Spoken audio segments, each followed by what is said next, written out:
ಇವತ್ತು ಒಂದು ತಿಳ್ಕೊಳ್ಳಿ, ಈ ಪಾದಯಾತ್ರೆ ಮಾಡ್ತಾ ಇರೋದು ನನ್ನ ವಿರುದ್ಧ ಅಲ್ಲ, ಸಿದ್ದರಾಮಯ್ಯನ ವಿರುದ್ಧ ಅಲ್ಲ. ಈ ರಾಜ್ಯದ ಬಡ ಜನತೆ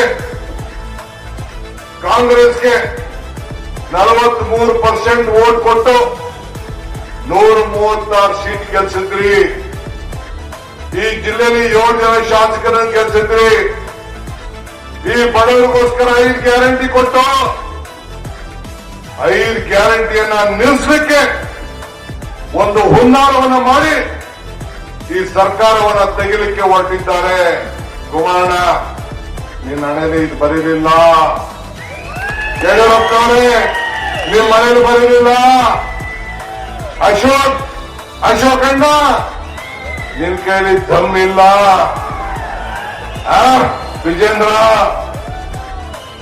ಅಣ್ಣ ನನಗ ವಿಜೇಂದ್ರ ಏನೋ ಕಾಂಗ್ರೆಸ್ ಪಕ್ಷದ ಭಿಕ್ಷೆಯಿಂದ ನಾವು ಯಾರೊಬ್ಬ ನಾಗರಾಜ್ ಗೌಡ ಅನ್ನೋ ಟಿಕೆಟ್ ಕೊಟ್ಟಿದ್ರೆ ನೀನ್ ಅಸೆಂಬ್ಲಿಗೆ ಬರ್ತಿರ್ಲಿಲ್ಲ.